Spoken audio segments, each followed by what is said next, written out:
Saudara, sejumlah wilayah di Jakarta dan sekitarnya dilanda banjir usai hujan deras selama beberapa jam. Gubernur Jakarta Pramono Anung bilang banjir yang terjadi di Jakarta tidak hanya disebabkan curah hujan yang tinggi, tapi juga air kiriman dari wilayah lain atau wilayah hulu, saudara. Sementara itu, kalau kita lihat BMKG memprediksi hujan deras dengan intensitas lebat hingga sangat lebat masih akan terjadi hingga beberapa hari ke depan.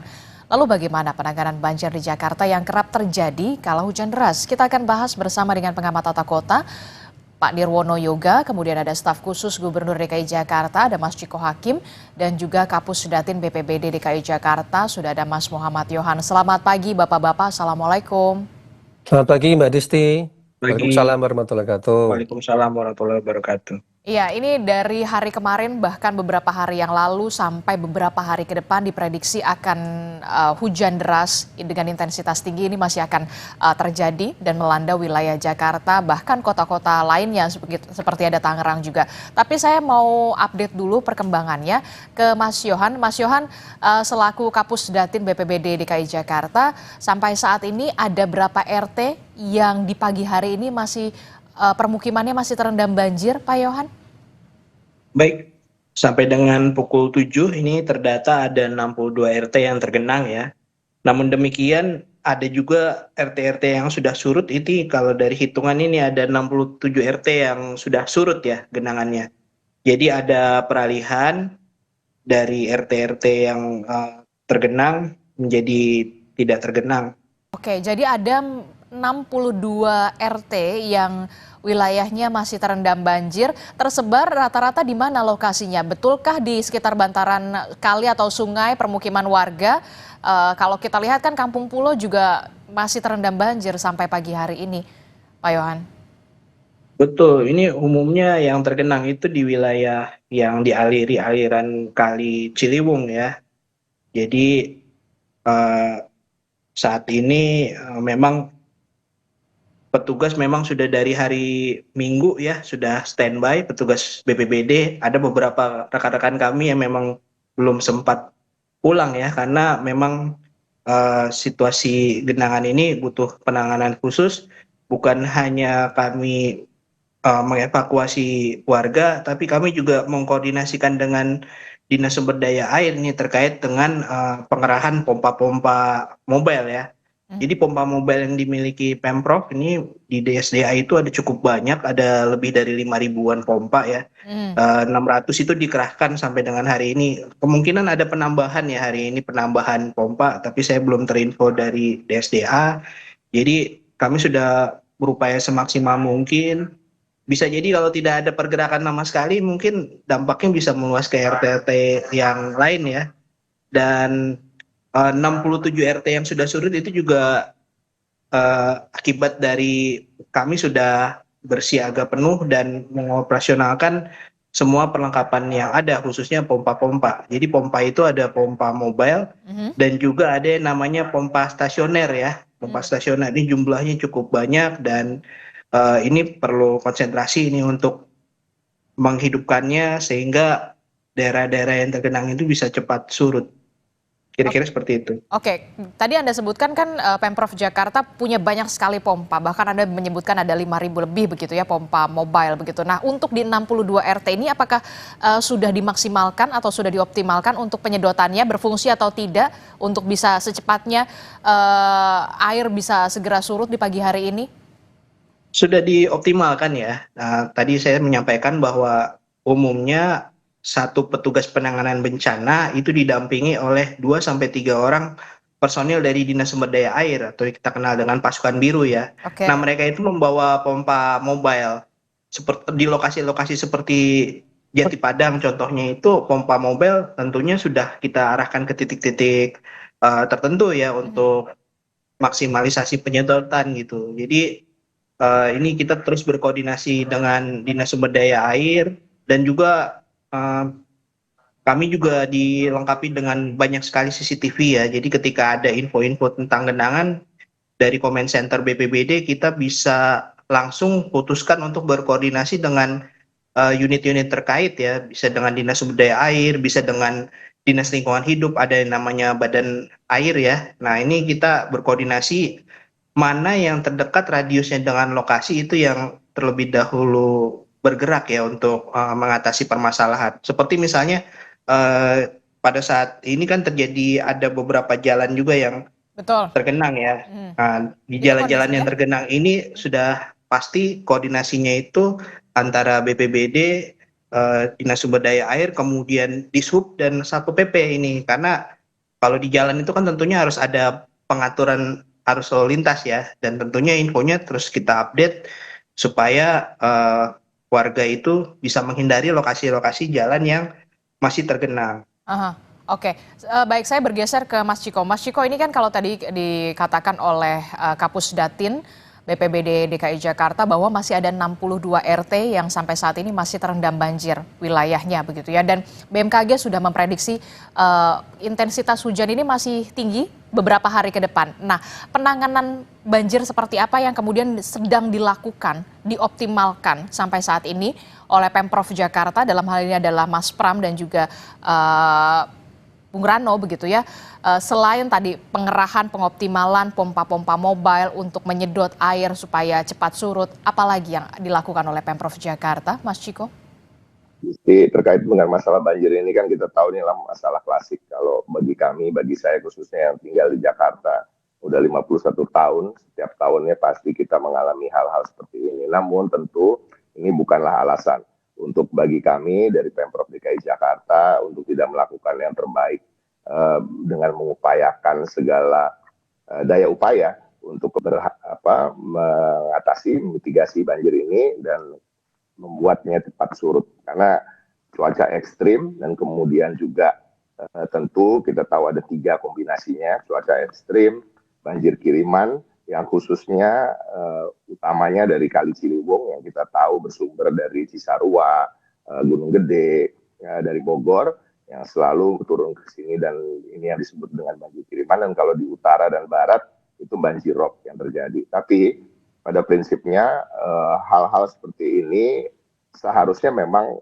Pemprov DKI Jakarta dari tahun ke tahun sudah tahu bagaimana memitigasinya. Tapi kemudian kita tahu ekstrimnya cuaca dan banjir kiriman yang luar biasa ini tentunya tidak bisa kita hindari. Yang kita bisa lakukan adalah tadi yang disampaikan oleh Mas Yohan tadi terkait dengan pengoperasian pompa, ada ribuan pompa mobile, ada sekitar 600 yang statis, yang kemudian sampai hari ini mudah-mudahan tidak bertambah yang rusak, karena kemarin ada yang rusak 10 karena terendam. Kita tahu kapasitasnya juga sangat terbatas, dan tanpa menyalahkan siapapun, kami juga mengajak masyarakat kemudian juga untuk kemudian mulai berbenah dan mengubah lifestyle-nya untuk tidak lagi tinggal di tempat-tempat yang tidak diharuskan, tidak dibolehkan, khususnya seperti di bantaran kali dan lain-lain.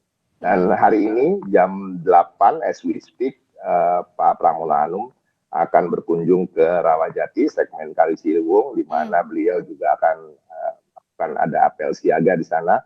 Kemudian seluruh pasukan warna-warni yang ada di Jakarta, seluruh dinas OPD tadi disampaikan oleh Pak Yohan, ini bukan cuma masalahnya dinas sumber daya air, tapi ini juga menjadi masalah bagi dinas perhubungan, Satpol PP, untuk semua bergerak, bahkan BUMD diharapkan bergerak untuk kemudian bisa membantu para pengungsi bila memang masih ada pengungsian, dan menyediakan logistik keperluan dari masyarakat, dari mulai hal pakaian, selimut, makanan, pembalut bagi wanita, pampers bagi orang-orang tua, dan lain-lain, ini supaya bisa semua digerakkan secara simultan.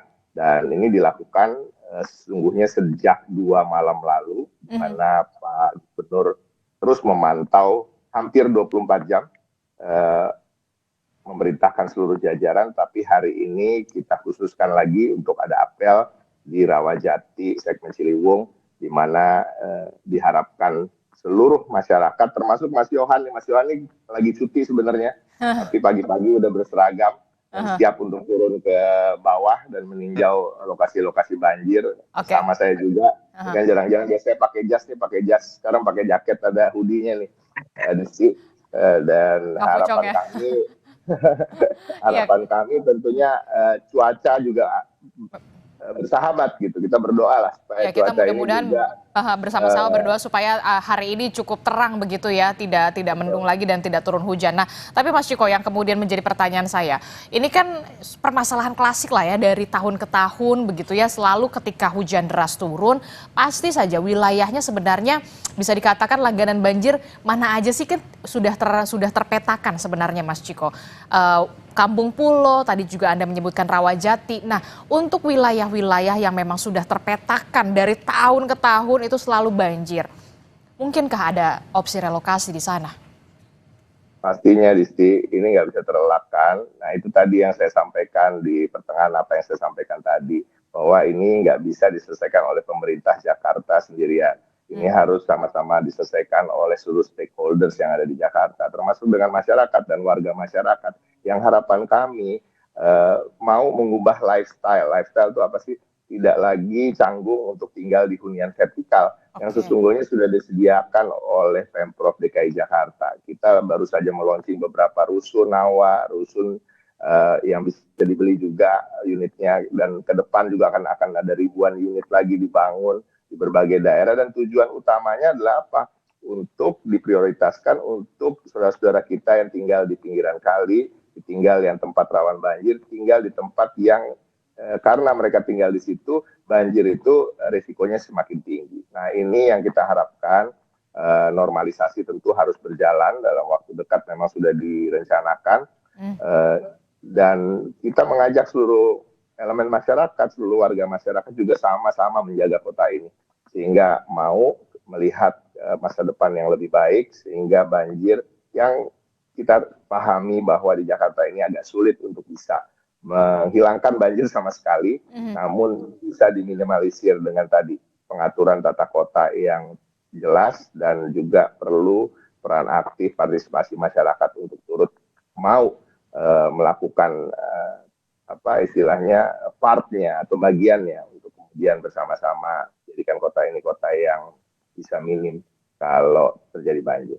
Oke, saya ke Mas Nirwono. Mas Nirwono, ini kan tadi disebutkan oleh Mas Ciko ada beberapa hal yang saat ini akan dioptimalkan. Salah satunya adalah soal bagaimana relokasi begitu ya, dari yang biasanya huniannya tapak begitu ya, kemudian ini huniannya vertikal. Nah, yang jadi pertanyaan saya selanjutnya adalah penataan kota semacam ini efektifkah untuk kemudian bisa paling tidak mengurangi banjir, atau seperti apa nantinya seharusnya Jakarta ini harus ditata supaya jangan sampai kemudian dari gubernur satu ke gubernur lainnya kok nggak beres-beres ya masalah banjir?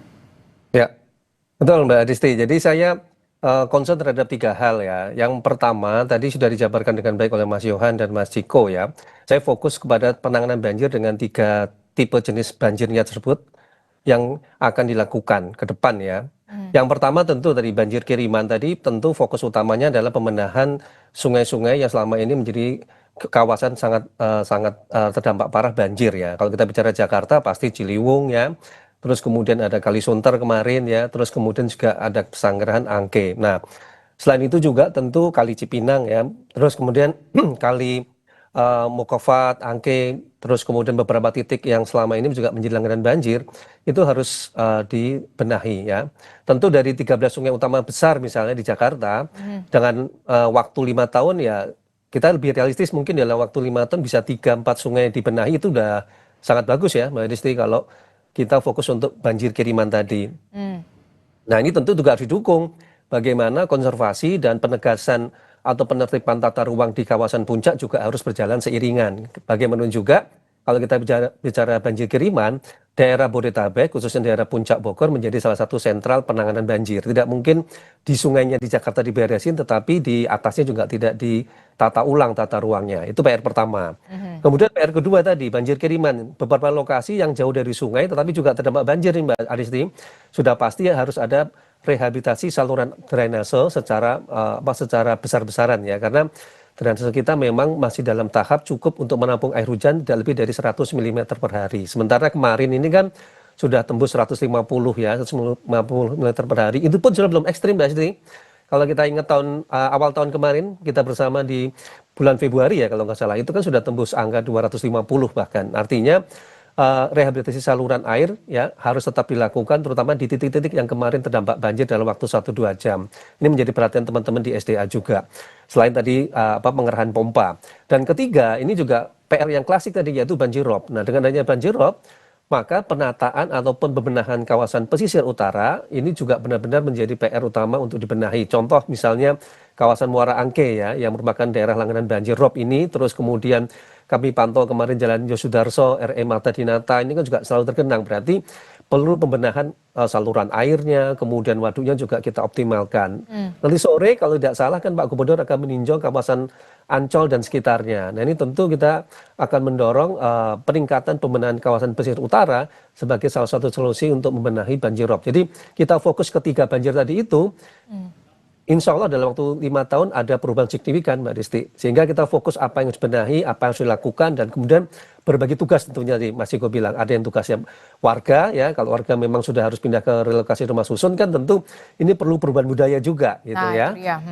Itu perubahan budaya kan tidak bisa serta-merta. Jadi ada pendampingan bagaimana mereka terbiasa tinggal di hunian vertikal misalnya tadi ya, sebagai konsekuensi. Terus kemudian informasi yang kami dapat dari SDA itu untuk Kali Ciliwung, kita kan dari 33 km sudah 17 km ini Mbak Aristi. Masih tersisa 16 km. 16 km ini sampai dengan kemarin siang ya, itu sudah 10 pen yang siap untuk diberikan pembebasan, tapi masih ada 6 pen lagi yang belum. Sehingga kalau kita berhitung dengan waktu sampai dengan Desember, paling tidak 10 km dari 16 km sisa yang belum dibenahi dapat dituntaskan akhir tahun ini. Artinya ada berharap ada pengurangan banjir terutama dari Kali Ciliwung tadi secara signifikan. Insya Allah kalau itu benar, berarti sisa 6 pennya tadi semoga di 2026 tuntas ya. Kalau itu bisa, maka kita akan melihat di 2026 untuk Kali Ciliwung yang sepanjang 33 km sudah bisa ditata atau dibenahi dengan lebih maksimal. Itu catatannya Mbak. Oke, nah nanti kita juga akan bahas apa kebijakan politik yang harus dilakukan oleh Pemprov DKI Jakarta dalam penanganan banjir, kalau salah satunya adalah soal merelokasi. Lalu bagaimana bisa berhadapan dengan warga yang harus beradaptasi lagi dari huniannya tapak ke hunian vertikal, ini yang kemudian menjadi sulit juga begitu Mas Ciko dan juga Pemprov DKI Jakarta khususnya. Tapi nanti kita akan bahas lagi usai jeda, tetaplah bersama kami akan segera kembali di Sapa Indonesia Pagi.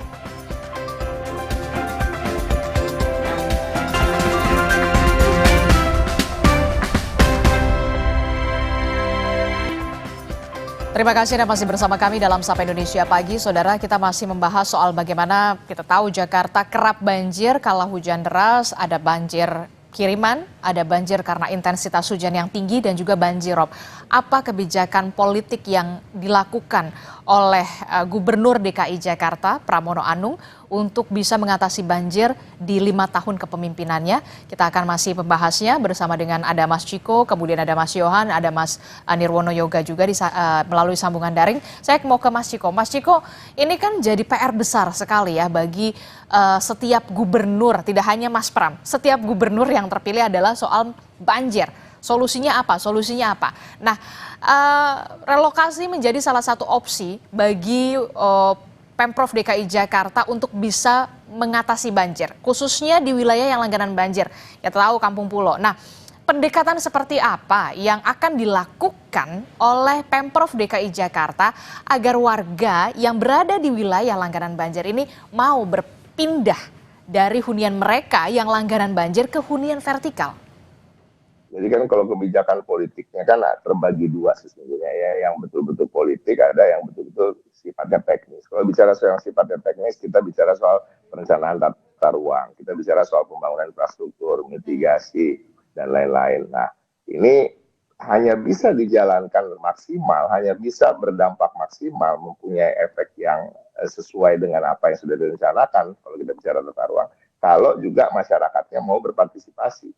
Artinya apa? Kalau kita bicara tata ruang, ada penataan-penataan yang memang di kawasan-kawasan tertentu tidak boleh ada hunian, tidak boleh ada masyarakat yang tinggal di sana. Dan memang masyarakat yang umumnya tinggal di hunian-hunian yang tempat yang tidak diperbolehkan atau tidak selayaknya, itu juga kan kehidupannya juga nggak layak. Mohon maaf, ya kan? Gimana bisa layak kalau sedikit-sedikit hujan sedikit deg-degan, ya kan? Hidup dari selama setahun kadang-kadang 3 kali 4 kali mengungsi. Saya rasa itu bukan kehidupan yang layak. Kalau kita ingin mengajak masyarakat, nomor satu lah, kalau orang tuanya nggak mau memikirkan dirinya sendiri, ayo berpikir untuk anak-anaknya gitu. Masa depan seperti apa sih? Kan anak-anak perlu bersekolah tanpa ada terhalang, kadang-kadang dia harus nggak bisa sekolah, hanyut bukunya, hanyut ijazahnya. Ini sering terjadi, dan ini bukan terjadi 1-2 kali, tapi setiap tahun ada aja kejadian-kejadian seperti itu. Bahkan nyawanya pun hilang, itu juga terjadi, ada puluhan di era-era sebelumnya, nyawa yang hilang akibat banjir yang khususnya tadi terbawa oleh arus sungai yang begitu deras. Nah, ini yang memang kita dari pemerintah juga harus mengubah cara-cara lama, bagaimana cara mengedukasi dan mensosialisasikannya. Saya memberikan contoh, misalnya ke depan, sekarang ini udah ada yang tadi saya sampaikan ya, rusun di Jagakarsa. Rusun itu berada di Jalan Marga Satwa. Kalau kita tahu Pondok Labu, kalau namanya Jalan Marga Satwa itu prime area ya, banyak sekali orang-orang dengan level para mantan pejabat yang tinggal di kawasan itu. Artinya ini prime location, ada rusun yang khusus untuk keluarga, untuk disewakan, yang ada 700-an unit, di mana per unitnya itu sewanya paling rendah 800.000 hingga 2,4 juta, tergantung pada penghasilan dari keluarga tersebut. Dan ini bisa diakses melalui Sirukin. Nah, mungkin ke depan kami harus melakukan apa yang dilakukan seperti oleh perusahaan-perusahaan properti misalnya ya, home showing gitu ya, showing unit gitu, mengajak saudara-saudara kita yang masih tinggal di bantaran kali di sekitar situ, di mana memang rusun itu dibangun, diprioritaskan untuk mereka, kemudian berkeliling, dan tidak hanya 1 kali, mungkin 2 kali mengajak anak-anaknya, karena di situ juga tempat yang aman, gated ya, semua tertutup oleh pagar, di mana anak-anak juga pastinya tentu nyaman dan aman, dan orang tua juga tidak perlu khawatir. Ada fasilitas-fasilitas yang tidak kalah, bahkan lebih dibandingkan dengan apartemen-apartemen mewah di Jakarta. Fasilitasnya olahraga, ada tempat bermain anak, ada tempat UMKM untuk bisa berjualan di situ, sehingga kalau mau jajan atau membeli makanan tidak perlu keluar dalam lingkungan itu. Juga ada perpustakaan. Saya belum pernah mendengar ada apartemen ada perpustakaannya gitu. Bahkan ada rumah ibadah dan rumah duka bagi seluruh umat beragama yang tinggal di sana. Jadi ini suatu hal yang harus mulai dilakukan oleh Pemprov tadi, mengubah cara edukasi dan sosialisasinya di mana ini akan dilakukan. Yang kedua, partisipasi dan peran serta masyarakat dan kelegowoan masyarakat untuk bisa mau, tadi yang disampaikan oleh Mas Yudi, mengubah lifestyle, gaya hidupnya untuk hidup di hunian vertikal. Oke, nah itulah harus ada perubahan edukasi dan juga sosialisasi agar kemudian masyarakat yang biasanya atau bertahun-tahun lamanya begitu ya sudah dalam tanda kutip biasa terendam banjir begitu ya ketika Adisti, aku ada panggilan untuk meninjau. Oke, baik. Terima kasih Mas Ciko untuk waktunya dan perspektifnya sudah bergabung bersama kami. Saya ke Mas Yohan. Mas Yohan, jadi pagi ini setelah berdiskusi bersama kita akan kemana dan penanganan banjir untuk mengatasi banjir di pagi hari ini apa yang akan dilakukan oleh BPBD? Baik, untuk percepatan ya dan menimbang dari cuaca selama seminggu ke depan, kami sudah mengadakan koordinasi dengan BMKG dan BNPB serta instansi vertikal lainnya untuk melaksanakan operasi modifikasi cuaca ya. Sepengetahuan kami BNPB sudah mulai standby dari kemarin, tapi kami juga akan melaksanakan OMC ya, operasi modifikasi cuaca ini dalam beberapa hari ke depan, mengingat perakiraan cuacanya selama seminggu ke depan ini masih cukup ekstrim ya. Itu mungkin langkah yang akan dilakukan BPBD. Kemudian langkah selanjutnya tentu kita concern dengan manusia ya, kita concern dengan para pengungsi itu. Jadi kita concern situ, kita masih berkoordinasi terus dengan dinas sosial juga kelurahan setempat ya, kelurahan yang terjadi bencana. Yang perlu diingat bahwa dalam kejadian bencana ini ada pergub yang mengatur bahwa apabila terjadi bencana seperti saat ini, lurah itu akan memiliki peran atau memiliki kewenangan untuk menjadi manajer bencana. Oke. Jadi untuk memutus mata rantai koordinasi yang terlalu jauh, lurah itu dilindungi payung hukum untuk mengambil langkah-langkah yang diperlukan gitu.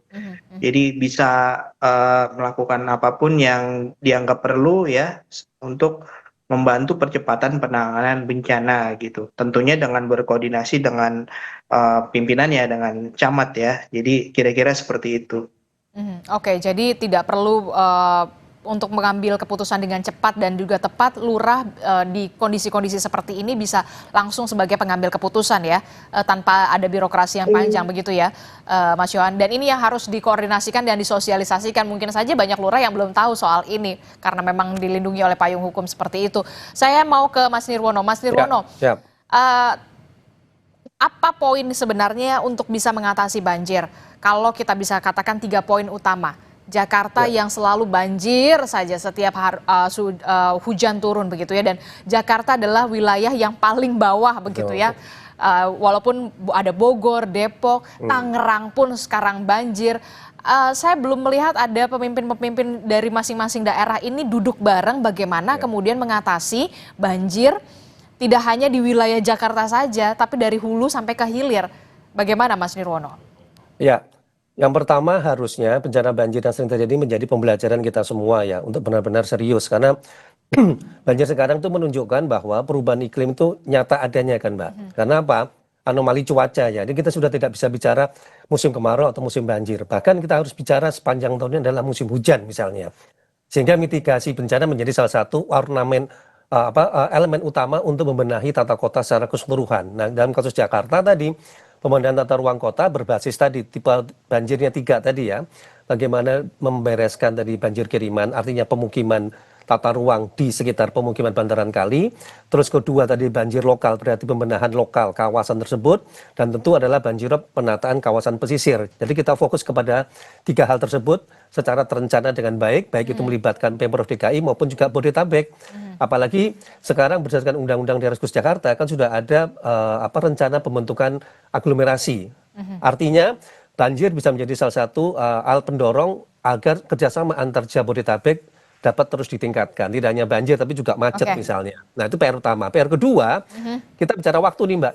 Adisti, ini jangka pendek, jangka menengah, jangka panjang. Sehingga kita punya target yang sekarang apa, 5 tahun apa, 15 tahun bagaimana. Kira-kira itu. Oke, baik, kita akan tunggu bagaimana langkah yang harus dilakukan oleh Pemprov DKI Jakarta untuk kemudian bisa mengatasi banjir ini. Terima kasih Mas Nirwono Yoga, kemudian ada Mas Yohan juga dari Kapus Datin BPBD DKI Jakarta, sebelumnya ada Mas Ciko Hakim. Terima kasih Bapak-Bapak, Assalamualaikum. Ya, terima kasih.